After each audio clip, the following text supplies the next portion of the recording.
Alright, guys, welcome back to the Make or Break Show. We're hanging out with Adam today, calling in from Buffalo, New York. You are a man of many talents, I feel like. And if people are watching and you're watching the video, you can see one of those behind you. You got lots of puppets that are hanging out. It looks like in your shop. But man, excited to get into that. I've heard you were a magician. I've heard you know how to do balloon animals. I feel like you were like you do tons of stuff. I mean, super excited to have you on in a chat. So thanks for coming on and chatting with us. No, yeah, happy to be here, man. So to start off, speaking of the puppets behind you, how many would you say you have like around you, like within like eye shot? Oh my gosh, an eye shot. Oh, I know, probably about 20 or so. I've got more in the back room too. So That's crazy. Do you like the ones that you make? Do you find that you hold on to most of them, or like do you sell them as well? Like once you make a puppet, what do you typically do with it? usually, anytime I make a puppet, it's usually for some sort of project that I do. Okay. Um, I actually don't really like selling my work that much. I definitely do it, especially, of course, if the price is right, All right. and more so if I believe in the project. That's really my main thing. I have to be inspired by the project to really want to do it. But mostly, it's just came out of necessity because we've written some of our own shows, our own musicals and stuff that we've performed locally, as well as filmed our own. We had our own film production team that we did called Future Self Productions, where we did short films and television commercials. So I would build puppets mostly for our own projects. That's cool. The gosh, the tutorials you do are so good. I was walking through, I guess, kind of your basic one, the like the mini part series on YouTube, and I mostly do, I guess, woodworking stuff and getting a little more into metal. And I've done some like sculpting, but I've never done really anything with fabrics. It always makes me nervous. And I was like, I feel like puppets should be pretty easy. But I was going through the full thing. I'm like, there is a ton to this, especially once you get into like making something look cool and like look like it's actually alive and stuff. So your stuff is really cool. Oh, thanks. Yeah, the illusion of it looking easy, I think, is what most makers kind of notice Right. because, like, in a way, woodworking can be very easy. Yeah. They do it in some middle schools and stuff, some very simple stuff. It can also be extremely, remarkably complex. I think we could probably say that about just about any art form. Yeah, yeah. And I think what's cool, I mean, I definitely want to get into puppetry, is like not only is there art in the making, but then you have the flip side of like you perform with it too. So there's a whole nother skill set, I feel like, Yeah, that most folks have yeah. with That's that. why, actually, we were mentioning before all the different things that I've done, and one thing that I used to say all the time is my hobby is hobbies. I always loved having multiple hobbies and doing different things. And actually, I used to work at a summer camp, and I developed a course that I called Hobbies, and it was a six week camp, and every week we explored a different hobby, and I chose hobbies, not only ones that I had experience in, but specifically ones that I thought would be hobbies that kids wouldn't necessarily stumble across without it being shown to them. You Yeah, know, so like obviously things like sports are hobbies, but sports are in school; they're everywhere. So I taught them how to do balloon animals. We did a week on magic, learning magic and magician tricks. We did a week on puppetry, and we did all kinds of again different types of hobbies. yeah, Uh, that's cool. Relatively unique, at least to that age bracket. Yeah, yeah. So, all right, so rewinding the clock a little bit, growing up, were you that kid that had just tons of hobbies, or were you just did you kind of stick with one thing to start out? No, yeah, I definitely had a whole bunch of different interests growing up. They all mostly revolved around making something in some sort. But yeah, I was always making stuff, different things. Like I loved Halloween, making all kinds of fun costumes. I'd make a lot of contraptions and gadgets and stuff with rubber bands and sticks and things like that, trying to get things moving. But yeah, I was always making stuff my whole life. I loved art class the most. I remember growing up, and yeah. That's cool. When you were in high school, kind of what like if you were going to stereotype yourself, like where did you kind of fit in, or did you bounce around a bunch of different areas? Um, no, I didn't. I don't think I really fully fit in. I mean, I had friends. I had Right, my right. group of friends, but I think for the most part, we were in different ways a group of misfits Gotcha. Yeah. in a way. Yeah. That's cool. Yeah, I guess I was more on a little bit on the nerdier side, but I also like I wanted to not just do stuff on the computer. Like I wanted to make things as well. But it's fun when I have people on here, like folks, I feel like they come from lots of different backgrounds, but making stuff physically always seems to be something that people come back to, which is pretty cool. Now you have a pretty big art background, right? That's what you went to school for.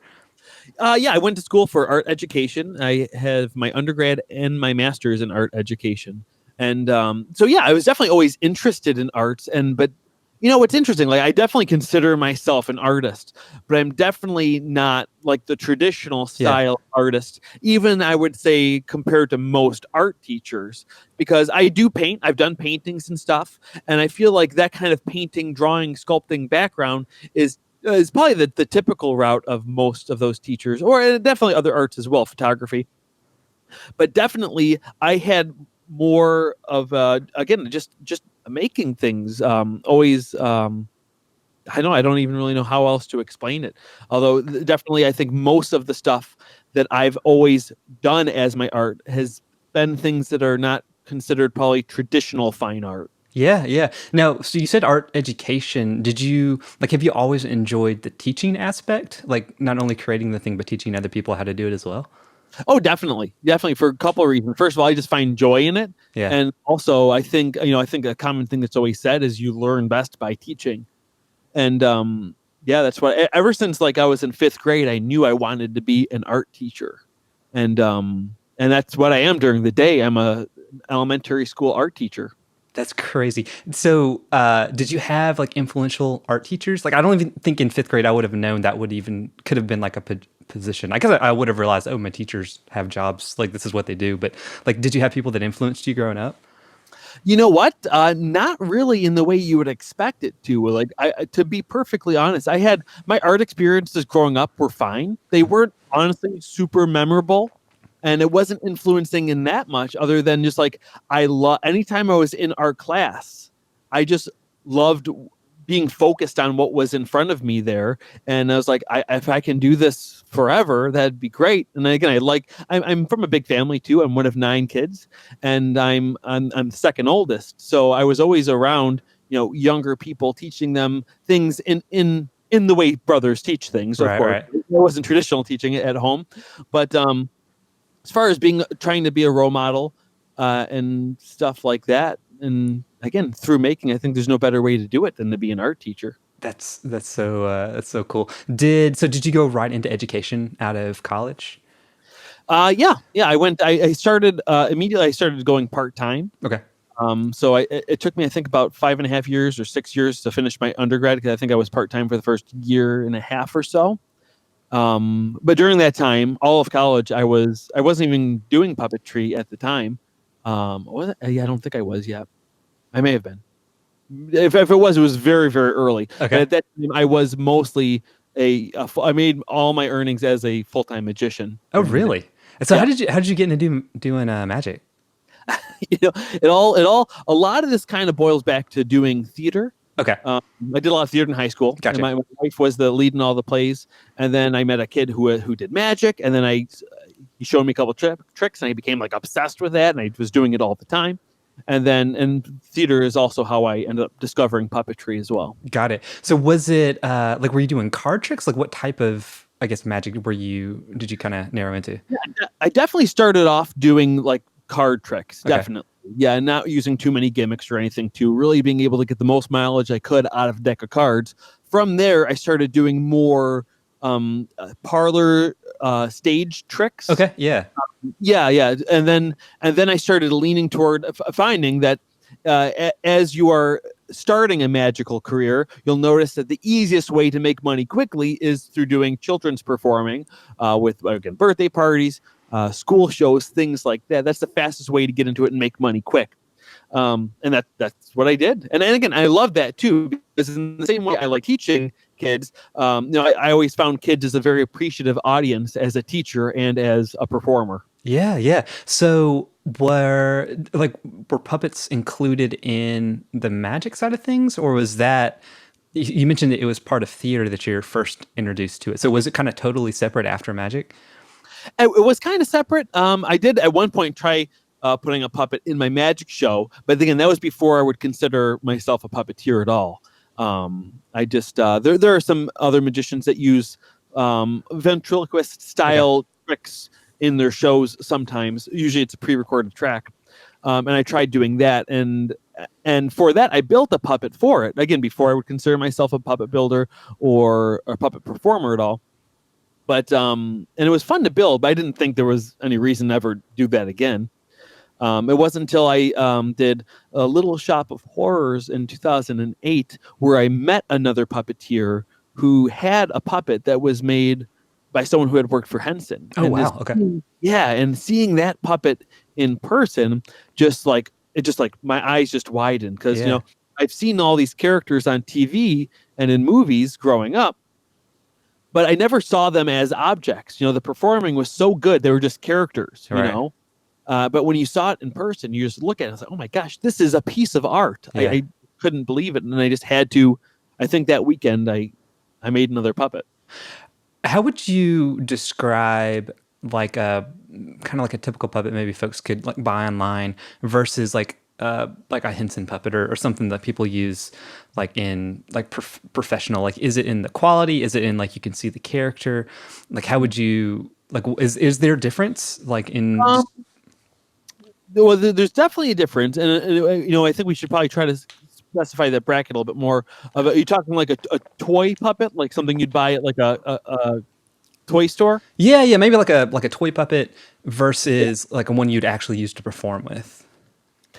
You know what? It's a hard distinction to make exactly, other than almost like what I would compare it to is the difference between buying you know a coffee table at Target versus buying one from a woodworker. Okay.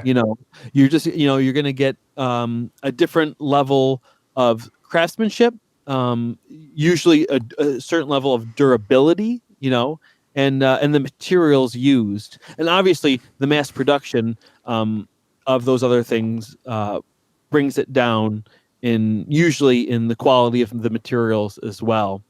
Um, so yeah, I guess it's kind of the same reason anything's mass produced, and not to mention that you're getting something. It's not an original character at that point either. It's a Right, right. character that many other people could have. From a performance standpoint. Yeah, that makes sense. So you mentioned the Little House of Horrors, but it sounds like you had already made some puppets beforehand. What was your first puppet, and kind of why did you decide to make one?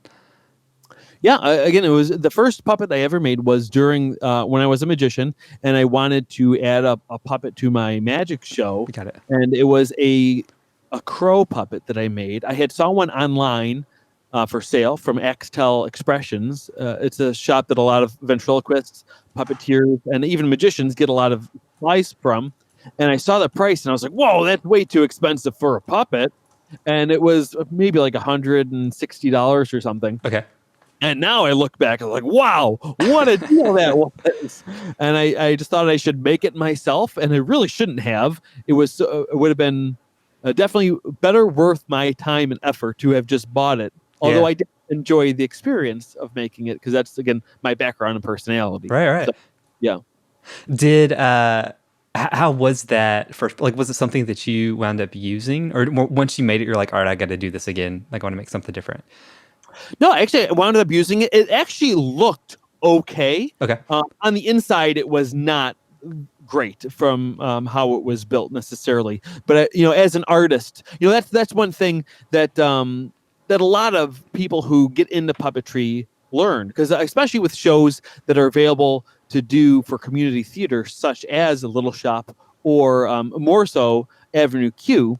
So a lot of people that look at those puppets are like, oh, well, we're just going to make our own puppets. Yeah. A lot of times it'll be a prop maker, and they'll make these puppets that look beautiful. They look stunning, but a lot of times they don't operate right. Mm. Because Yeah. they're treating it more like a sculpture, which Right, it is right. sculptural art. But then again, as a puppeteer, you know how things need to move and how they're supposed to work, and it's just such a difference. Yeah, yeah. What has been your favorite puppet, or what's the one that you found you have used the most of your own creation? I kind of have two answers for this.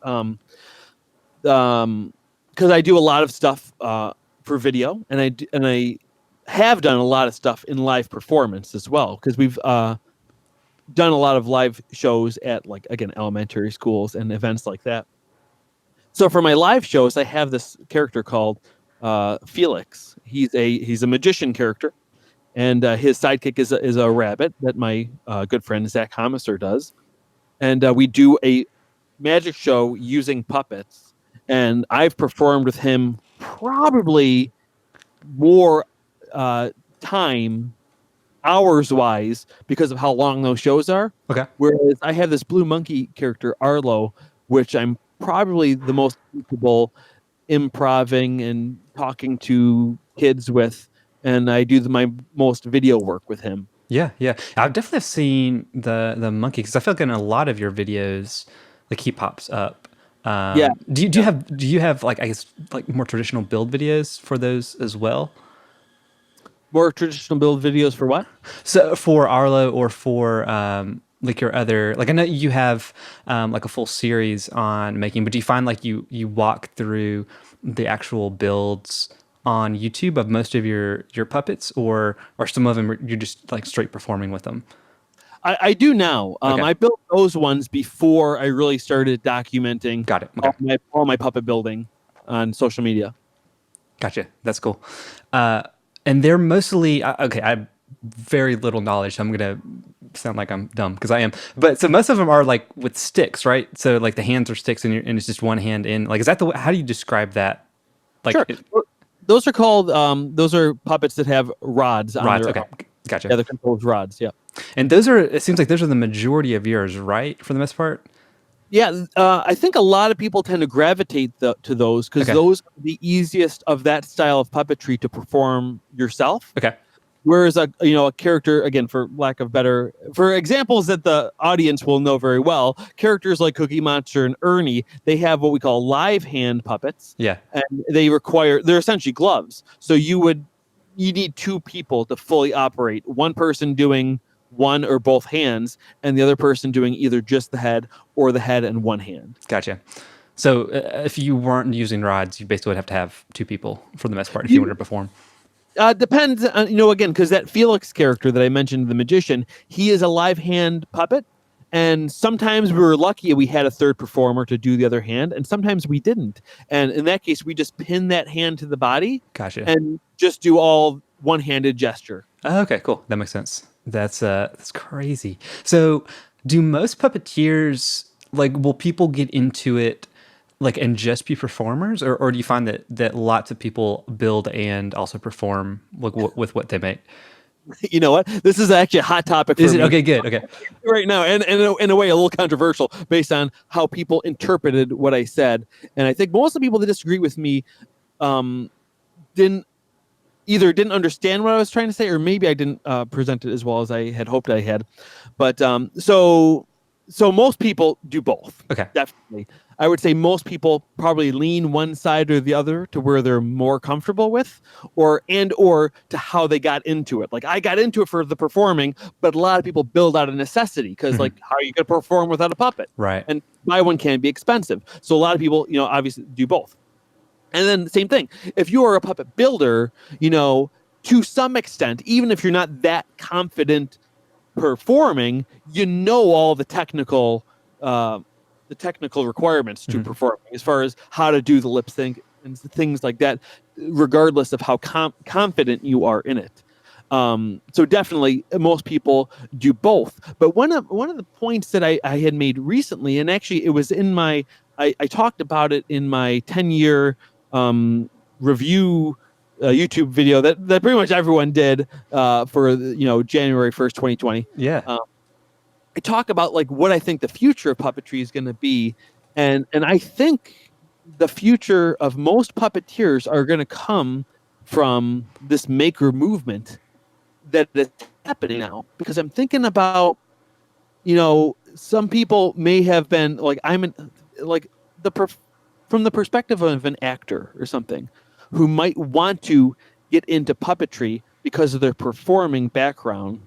I think there's going to be so many other avenues for performing as a character in the future that they might not find puppetry because again, I'm talking future generations because of how accessible certain types of performing is. And then the example I use is those animojis on your phone where you can move the head character on your face. If your goal is just to perform another character, there are simple ways to do it that require no practice. Okay. Whereas I think most people that'll be getting into puppetry will be people who are fascinated with the object, Right. which I think is going to be in most cases, not all, but most cases, people who build puppets. So I think making is going to be the gateway to puppetry for traditional puppetry for the future generations. Yeah, that totally makes sense. Because when I watch, even though it's I guess not puppetry in the live performing sense, but like movies by Leica, so like stop motion, like but they're physical objects. Like one of my favorite things is to see the behind the scenes stuff of like people creating them, putting them together, all that kind of stuff, and then it just creates a whole nother aspect, whether if that had been like digital or even something hand drawn. Having something like live right there is pretty crazy and really interesting to see. But that's really interesting on the making side of things, because I know you guys just started a new podcast. Is that right?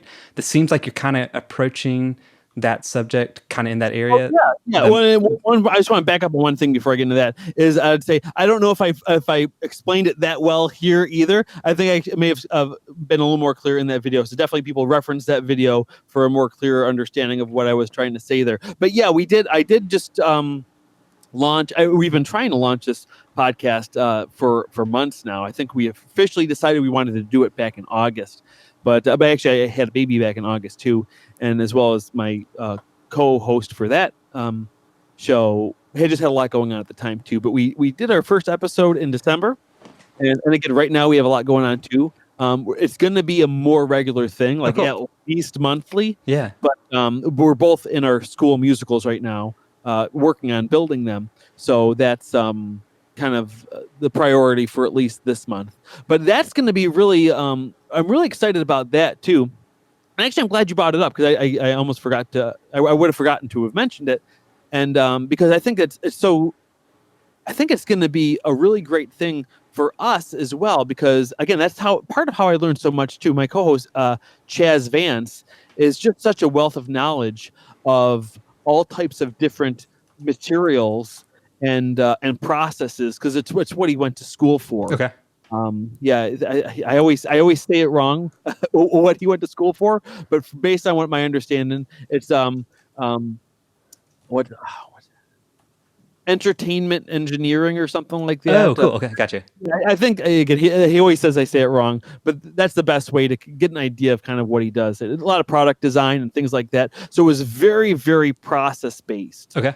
Whereas we feel a lot of the maker community is a little bit more trial and error, which is great too. And that's a lot of how my process was and is, which is why I think we kind of have a good representation of both sides on the show, because we're coming from very different perspectives. Yeah. So his major, that would be more someone like wanting to go into like the entertainment industry, like to work in like a creature shop. Like, is it that type of like mentality?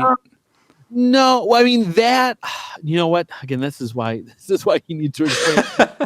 but yeah, so essentially, I mean, he has that experience. Right. He was on the Jim Henson Creature Shop Challenge show. Oh, cool. Okay. And actually, that's how we met, because I was a semi-finalist for that too. That's where we met at that audition process there. But yeah, he has those experiences. He's got experiences with product design stuff. He's built houses. Got it. Okay. Yeah, all kinds of special effects and everything, really. That's crazy. So not only do you do that podcast, and that's, I don't know if we mentioned, but that's Maker Arts DIY, which has its own YouTube channel. Is that right? Yes. Okay, yeah, I think it's pretty much the one video so far. But yeah. And then you've been doing the Puppeteers podcast for a couple years now. Is that right? Almost 2 years. Yeah, and that is that more of kind of an interview-based show with like folks in the industry? Yes, that's exactly what it is. All different levels of the industry. A lot of people think that we just like interview Muppet people or stuff, where it's definitely not the case. We have interviewed Muppet people, and we're excited about that too. But our goal is to interview the world's most passionate puppeteers. So we really have people at all levels, at all different spots in their career, and in all different styles of puppetry as well. Again, a lot of times because of if you peripherally look at my work, you think that I only do this one style, and it is what I do the most of. But I love branching out and doing different styles of puppetry and supporting and promoting other styles of puppetry as well. Yeah, yeah. Why puppets? Like what has made you kind of stick with it so long? And it seems like you have so many I guess entry points into it, whether it's your YouTube channel, you're building them on, you're making them for shows, or you're interviewing people. Like why has it kind of stuck with you so long? It's the perfect art form. Why is that? It is, and again, especially looking at my history of everything that I've done. As a magician, as a person who builds things for theaters, I worked at a costume shop sewing costumes for years. And as a performer, it is. I always say it's the perfect art form because it is like the perfect representation of all of my interests. Yeah. If I was just a painter, you do a painting, you enjoy that process, and then it hangs on a wall. Yeah. And then kind of the end, right? Whereas with same thing with a sculpture. You put it on a podium or whatever. A puppet, you have this entire process of making it, and then it has a second form of art, which is the performance. So it just, and not only that too, but also like again, as a performer, I used to, if you want to do a theater performance, for the most part, you have to have a cast and a whole bunch of people. And you can do that with puppets too. But also, you can do a puppet show with multiple characters all by yourself. So you can really create your own world completely, from building it, the background, the set, the character, writing the script, and then performing it with multiple characters all by yourself, film it yourself, edit it yourself, and publish it yourself online for the world to see. That's cool. I mean, you really, in puppetry, you can build your own complete television show all by yourself without needing the same exact types of resources you would need with a live action show, Yeah. actors and whatnot. Yeah. It depends on the design of your show. Right. You can make it as simple or as complex as you want. But with puppetry, there's just so much more at your disposal. Yeah, that definitely makes sense. I drew a ton as a kid, and I got a little into like digital art, and even did some 3D stuff. And I was like, oh, I want to make like a short or something. And then I started to dive into it. I'm like, man, you got to design the character, you got to make the backgrounds, and then there's all this technical stuff just to make the thing move. Like I wish I could just act, and that would be the character. Which sounds like puppetry. That's the perfect. 'Cause you get to design this amazing character, and then you get to use it live, And which is cool. that's the nice thing about, because people would say, hey, well, you can play multiple characters. And if you look at something like SNL, you put on a costume, but here's the thing, that's a person in a Right. costume, Right. And at the end of the day, sure, that's someone else, the same person playing the puppet, but that puppet is only that character. Right. It's not anything else, unlike, being an actor in a show. So even if you play multiple characters as an actor, they know it's you. Whereas again, that character is nothing else other than what it is. Yeah. So you mentioned a few that you find that you use the most, but have they been your favorite characters to perform? Like, do you have any like really memorable like performances of like maybe some unique puppets? No, not really. Because my performance background is not as in depth as the other performers. Like I am definitely a performer, but I more so perform I would say mostly out of necessity. Because Okay. again, I want to put on a show, Right. and then we write a script, and then we do that. The only exception I would say to that is I use it a lot in my classroom. And then that's probably my favorite stuff to do, because interacting with the kids, they say crazy things, and that's more fun. Do the kids? So you said elementary school, is that right? Yes. So is it kindergarten through I guess fourth? Is that My school is K-5. K to 5? So did most of the kids know like you're the puppet guy, or like will you have kids come in that have no clue and then you pull a puppet out and they just lose their mind? Um, Not, I mean, it's interesting because first of all, I mostly use it for video stuff. Oh, okay. So most of the time when they see it, it has been on the school announcements, Oh, gotcha. or we have an author visit coming. I do like a little thing with the puppet, and then it's on YouTube for the teachers to show to their classrooms and stuff. So like the kids know it's me, but I usually don't admit it. They're like, "What? That's not me. Like, Yeah. what are you talking about?" And I play with them a little bit on that, but yeah, they know. That's cool. So do they get involved on the puppetry side of things? Like will they make their own puppets and stuff? Oh, in the class we do. Definitely it's a different type of thing because of Right. time and resources. But I do a couple different styles of puppets. We do little like traditional Punch and Judy style hand puppets like that, as well as some other little paper puppets, little stick puppets too that we do. Like again, more almost like I guess what I would consider compared to what I do at home, more craft Yeah. stuff rather than something with the same longevity as the puppets that I make. Yeah, yeah. So you mentioned your love for puppetry, but so you're still an elementary school art teacher. Why have you stuck with teaching for, I guess, this long as well? Again, like I said, it's what I've always wanted to do, Yeah. and I really can't imagine a life of me really doing anything else. And I think what I do in puppetry, in a way, is proof of that. And I've just kind of come to this realization recently, is realizing that what I do on YouTube too is just an extension of my art teaching Mm. in a way. I just enjoy doing it, and I wouldn't do it if I didn't enjoy it. Right. Yeah. Yeah. Yeah, totally. So my wife is a kindergarten teacher, and the story she'll tell me, I'm like, yeah, if you didn't love doing this, like I don't know, there's no way I could deal what you deal. But then she tells me like a story of like a kid getting it or someone just doing something cool. I'm like, that's crazy. But I'm like, could you ever imagine doing anything else? She's like, no, I love it. And I'm like, well, more power to you. I guess that sounds really hard. Yeah, that's something I always like to tell people too, because a lot of people who do just who are only familiar with my YouTube channel or Instagram, a lot of people just assume that this is my full-time job, being a puppet builder. Right. And it's like, oh boy, they're like, oh, I want to be just like you. I want to be a puppet builder. I'm like, I'm not so sure you do.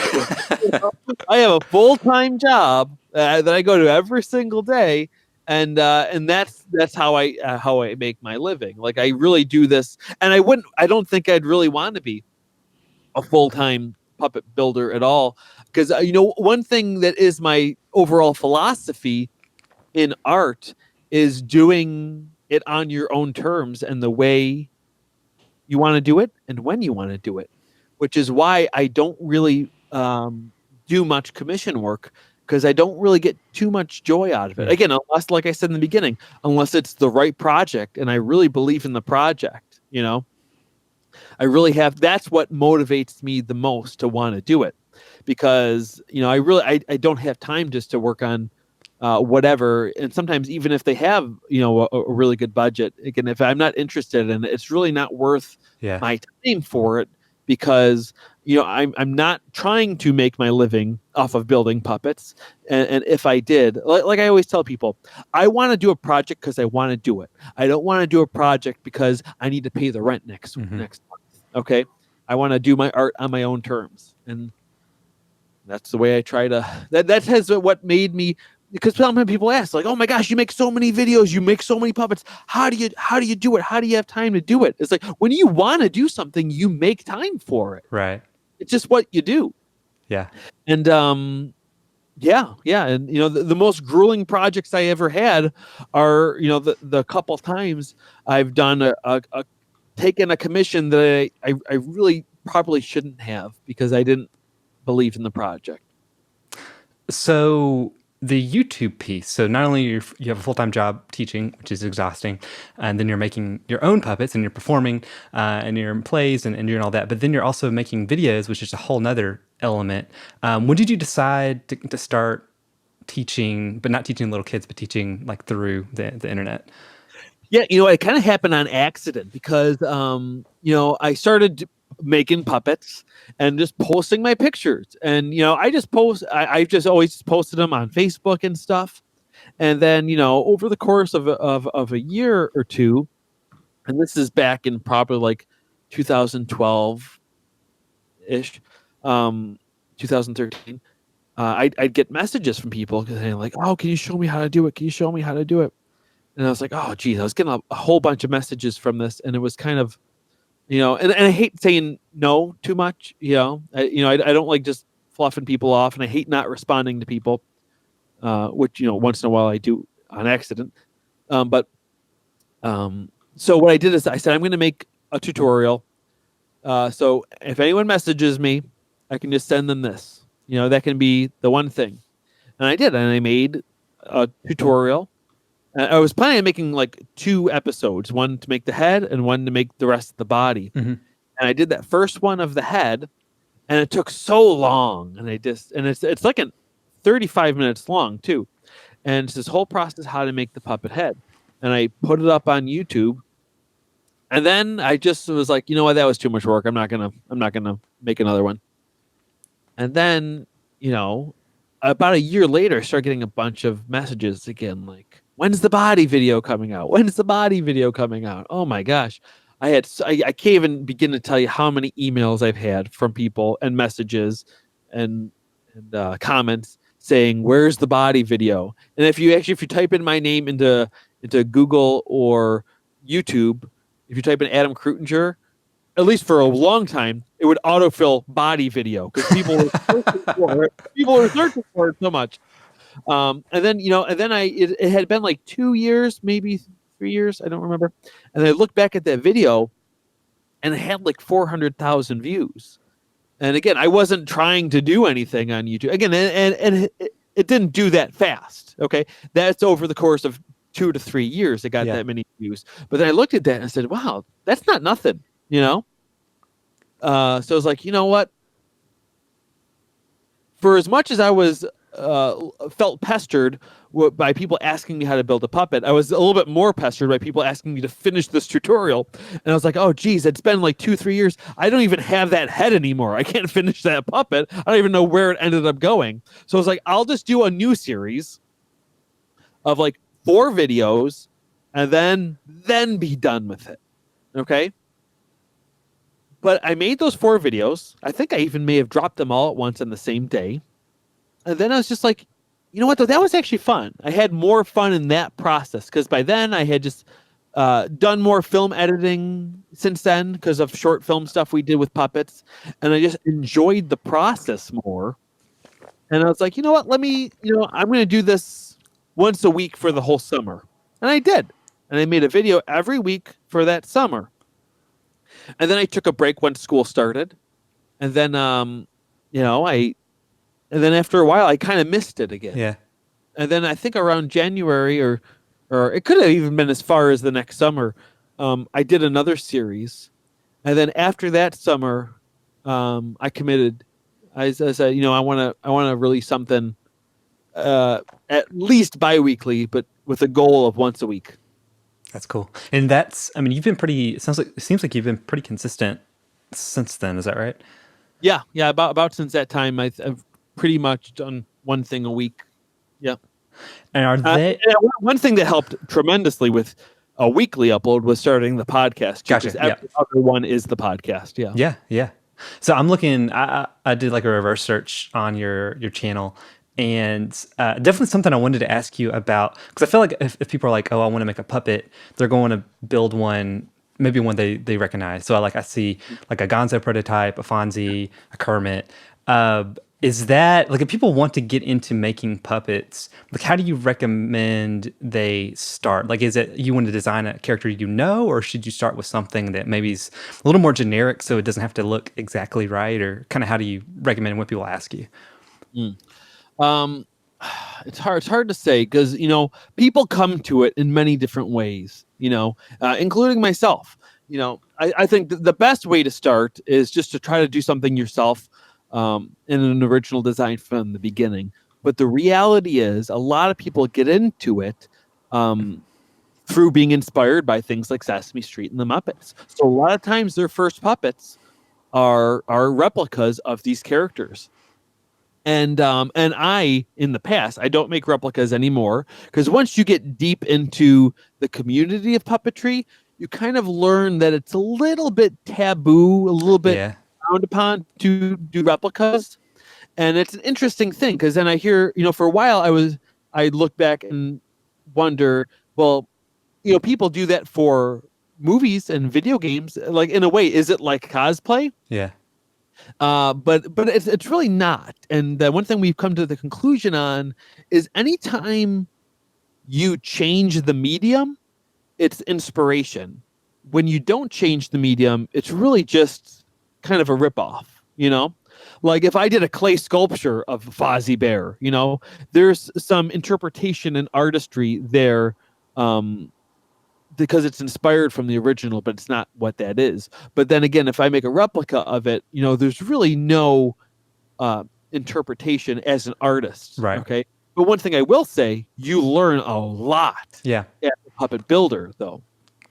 Because one thing, if I do an original design and I make a mistake, but I finish the character anyway and I show you, the mistake to you looks like a character design Right. choice. Right. Whereas if it's a replica and there's a mistake, like, okay, his eyes aren't supposed to be that big, or the ears are too low, or something like that. So in that sense, it does force you to, hopefully, to hone your puppet building skills, because there's what would you call it, there's something to compare it to. Right. So, but yeah. Yeah, that's what I feel like a lot of people across the disciplines, they'll say, like, if you just try to replicate, like, you learn a ton just on the technical side, and that gives you the ability to go and create whatever you want to make from there. That makes sense. Yeah. And those old videos that I have there, at one point, once I noticed that a lot of people had eyes on me, I actually made those. I took those off my channel for a couple of years. Gotcha. Okay. They were invisible for a long time because I was kind of ashamed of it, and it's not something that I want to promote. But then, recently I thought about it and I realized two things. First of all, it's part of my history. It was part of me getting to where I am in puppet building anyway. And it would probably be a little bit of a shame to hide it, even though it's not necessarily something I'm proud of. It's part of how, my process that got me here anyway. And the other thing is, the reality is, people get into puppetry through that way. And hopefully, by looking at my channel, they can say, like, oh, wow, look, 8 years ago, he was doing this, but look what he's doing now. Yeah. What if I aim for doing my own thing now? So hopefully, I would think it'd give someone getting into puppetry a little bit of a head start on what not to do. So I decided to switch those back on, and whatever. Yeah. Right? Yeah. It is cool to see kind of the progression Back of when my hair was black. I think I saw, I guess your face is one of the thumbnails, and I didn't realize it was like 8 years ago, and I was like, oh, that's a different person. But like, oh no, that's me 8 years ago would have looked way different. Because I guess I was asking because are you familiar with like the replica prop forum? Oh yeah. So I'm sure there's tons of people that get mad about stuff on there, but I had stumbled across, I guess, like a Kermit build, and it wasn't until I was reading through it I didn't realize like how much like just nuance there was in design. It's like this, because when you're trying to get something like exactly right, like just a little change in like the pattern or whatever makes a massive difference, and even the way you perform it and everything. I'm like, oh wow, there's a lot more, I guess, to this that I'll even realize. But that's it's wild what people try to make now. Yeah. So going to your original, actually, so going back to characters that have been created, have you ever been? Has there been one that you're like, oh man, if that hadn't been created, like that would have been my perfect character, or like I would have loved if that was mine to start out? I'm not quite sure what you mean by that. Have you, or maybe even growing up, did you have character? You mean like a? Yeah, like a famous character. Like, did you have like a puppet you were really drawn to, or character like Sesame Street or Muppet, like growing up? You know what? To be perfectly honest, I talk about this a bit sometimes. Is like I didn't really grow up as a fan of puppetry. Really? Like, Okay. No, yeah, I didn't really I watched Sesame Street when I was a little kid. Yeah. You know, I didn't see them as puppets. They weren't. I didn't know what puppetry was really until, you know, at least in this what I'm doing now. I was much older. And one thing I said is people who know me know this. I didn't know who Fozzie Bear was till I was even in college. Okay. Like I feel like only thing I saw because Kermit and Piggy were the only one that really did Right. commercial stuff and showing up on places and also I grew up I mostly just watched like Muppets Christmas Carol, Muppets Treasure Island, were like Fozzie and a lot of those other characters like Gonzo. Not Christmas Carol. I was gonna say, well, like Fozzie had like bit parts in right, that. right, yeah. And he didn't even play himself. Yeah, he was like the second ghost or something, or he was not even a ghost. Yeah. He didn't play himself. So those were just background puppets to me. Right. When that's clearly not what he is. He's way more than that. But yeah, again, I wasn't a fan of puppetry growing up, and to be honest, that's not what connected me with puppetry anyway. It was mostly the making of them, the process of making them, and then the performance inspiration was really just inspired by my own performance background. Yeah, that totally makes sense. Okay, so this definitely is a lot of people listening make things in their shops. If you're cool with it, if someone does have an idea for a puppet, like what's like I know you have videos that dive into this, but like is there like a general process? Like do you sketch it out to figure out the patterns, or like how do you kind of think through just the process of creating a new one? Yeah. Again, I know a lot of people do it different ways. Me personally, and I know best practice, especially if you're doing client work, is to have a character design that you start with. Okay. But that's not the way that I like to design. It's the same way that I liked building most costumes and stuff. I would be inspired by the materials. Like even when I made a costume, I'd find this unique fabric. I'm like, ooh, this like again. Sounds kind of cheesy. This fabric's talking to me. Right. But a lot of times, I'll either see a unique fabric or even a shape of something. Like I remember I've looked around and saw an interesting shape. I'm like, oh, that'd be an interesting shape for a head of a puppet, that kind of a unique shape.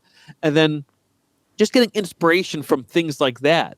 And then, I usually just design as I build for the most part. Yeah. And so do you... like where do you people even go? Like, is there a good place to get supplies for puppets? Like you mentioned, is it Xtel Expression? Is that Xtel Expression is the first place I always recommend for someone to get if they want to buy a puppet. Okay. It's the best place to, especially if you're a little because to get a puppet custom made by a puppet artist is going to run you thousands of dollars. Gotcha. And a lot of times the first time puppeteer won't do that. So that they have a whole line of puppets at Xtel that are really, really great and only like as cheap as like $150 or something. Gotcha. But as far as puppet building materials, for the most part, puppet building, is an art form that there's no real specific place to get pretty much anything. Yeah. We use a lot of materials from like a lot of shoe glues are used in puppet building.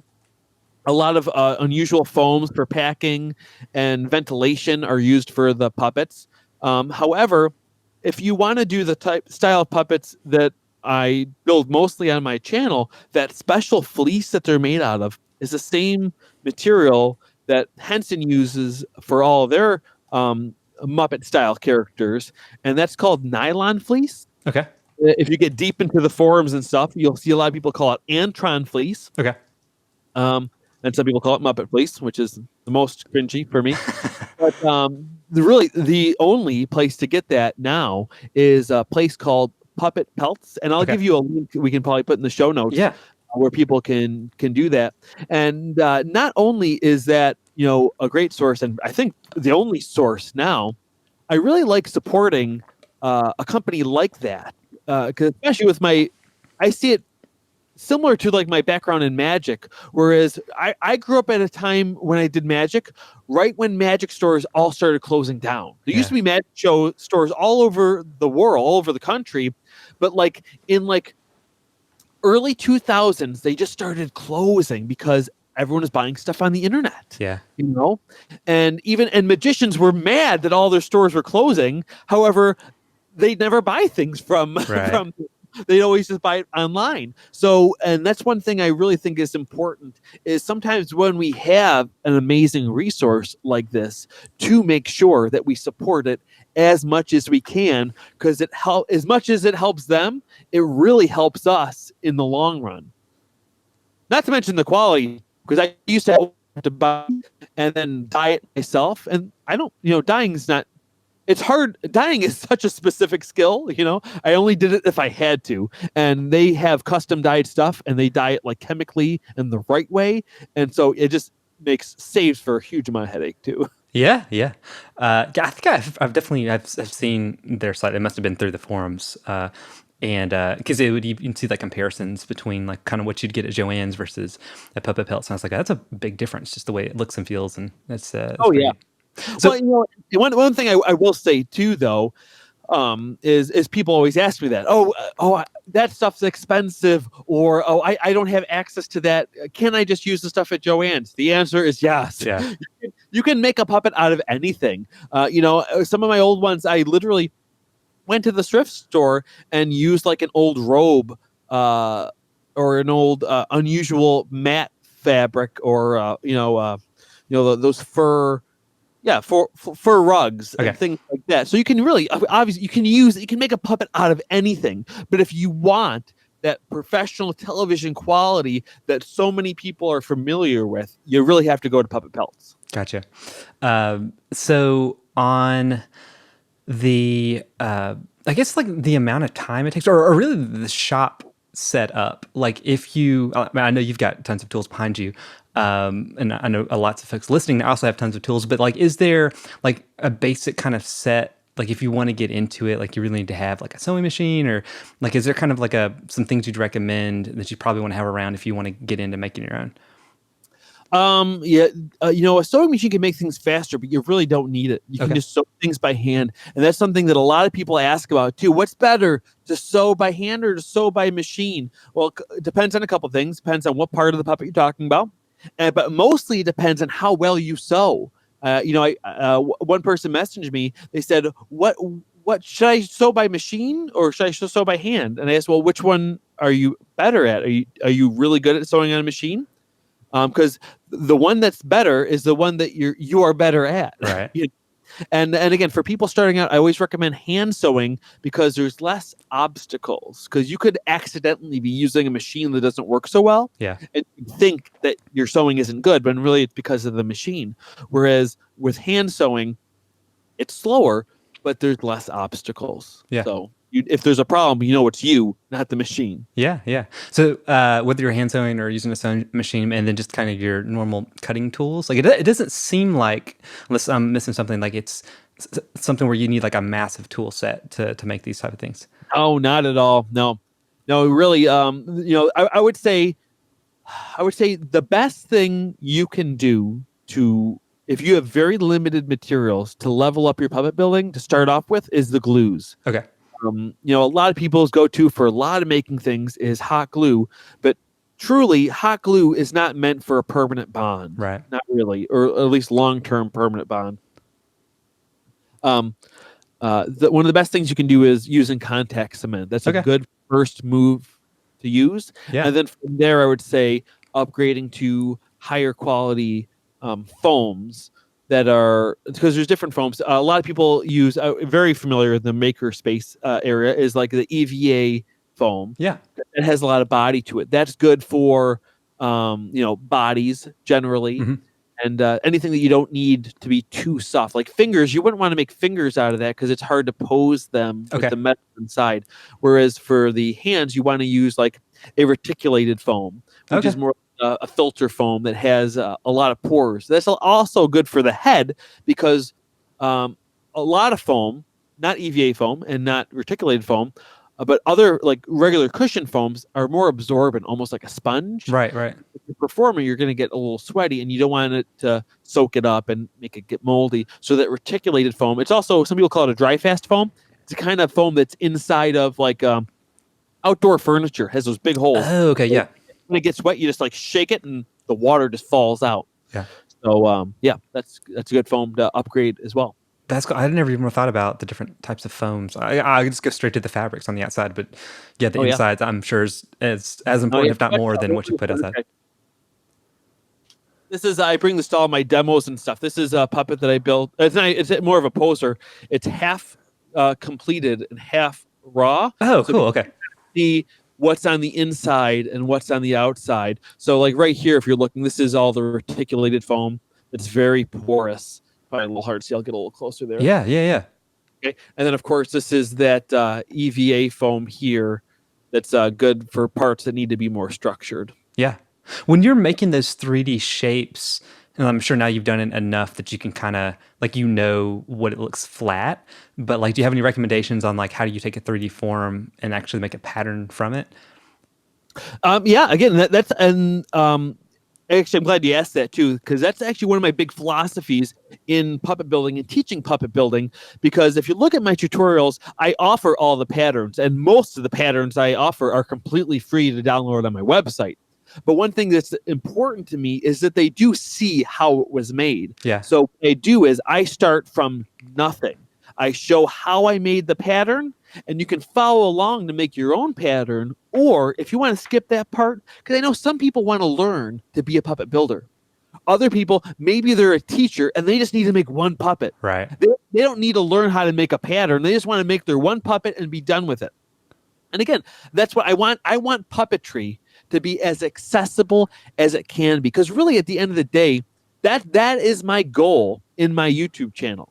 I'm trying to promote puppetry as much as I can through the podcast, through the tutorials. The more people we get either doing it or learning about it, which will help them gain perspective and respect for it, the better. Yeah. The more people into it, the better.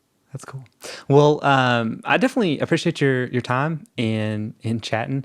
And gosh, the stuff you're making is so cool. So I definitely that's one of my goals this year is to make a puppet of some type. So I'll definitely be watching. One recommendation I'd give to you then, if you're going to use my website, or rather my YouTube channel as a resource. So obviously I have tons of puppet building videos, and I have a couple series. My new thing that I used to recommend my main series where we build that green guy. Right. And that is a good series. But lately I've been recommending my monster series. Okay. And the reason for that is the green guy is a 22 episode series and the monster is only 4 episodes. Okay. Gotcha. So it's kind of like you can get the whole picture really quick. Got it. And the green series is everything's compartmentalized, and this video is only about the eyes. This video is about the eyelids, so it's really broken down. Whereas the monster series will give you a good general look of it. That's awesome. I will make sure and include links to all those in the show notes for people that are interesting. So you mentioned your YouTube channel, but any other places that you would send people that are interested in checking out the stuff you're doing?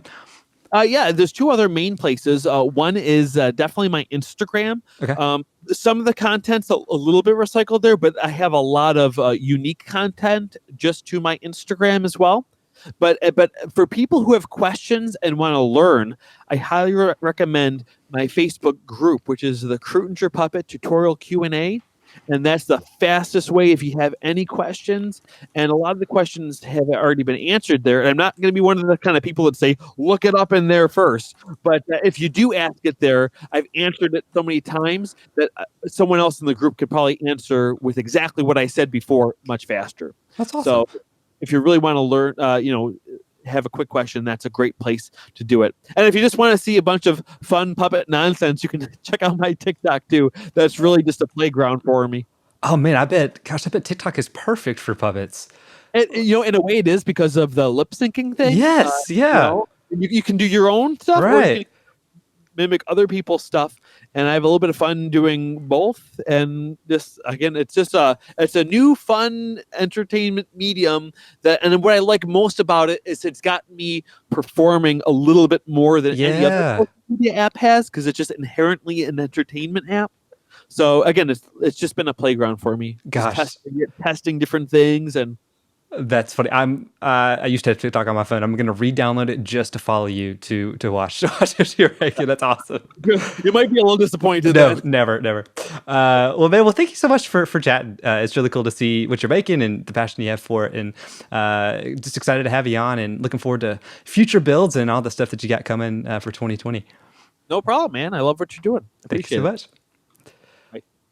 Bye. Well, cool. So this won't be on it, but like I said, yeah, I think you'd asked. This is going to go live on Friday, and I'll shoot you a link once Okay.